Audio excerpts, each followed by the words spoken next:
Menteri Keuangan Sri Mulyani Indrawati mengumumkan anggaran pendapatan dan belanja negara atau APBN Oktober 2023 mengalami defisit.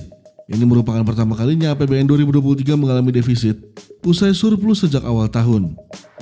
Sri Mulyani menjabarkan defisit APBN Oktober 2023 mencapai 700 miliar rupiah, setara dengan 0,003% dari produk domestik bruto atau PDB.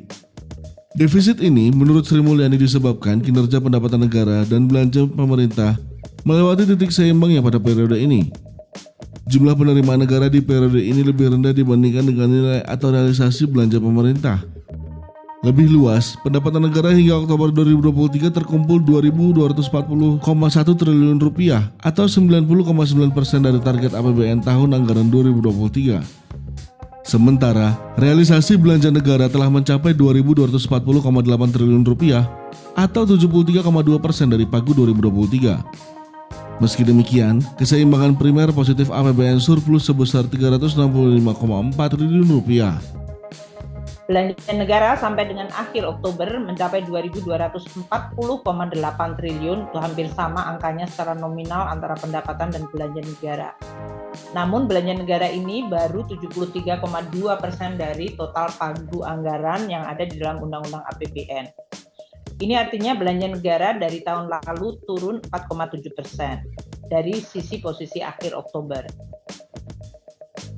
Kepala Badan Kebijakan Fiskal atau BKF Kementerian Keuangan Fabrio Kacaribu mengungkapkan adanya peluang defisit APBN lebih rendah dari outlook pemerintah.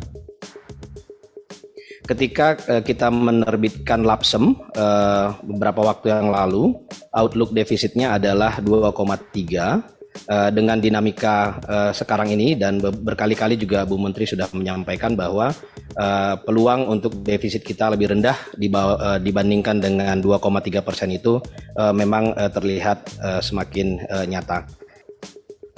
Fabrio optimistis karena dengan dinamika global yang terjadi saat ini, per Oktober 2023 defisit APBN tercatat sebesar 700 miliar rupiah atau 0,003% terhadap PDB lebih rendah dari periode yang sama tahun lalu sebesar 0,88%. Menurutnya, dinamika perekonomian global masih terus bergerak sangat dinamis, baik geopolitik, pelemahan ekonomi China, gejolak ekonomi di AS dan Eropa, serta perang yang tengah terjadi di Israel maupun Rusia.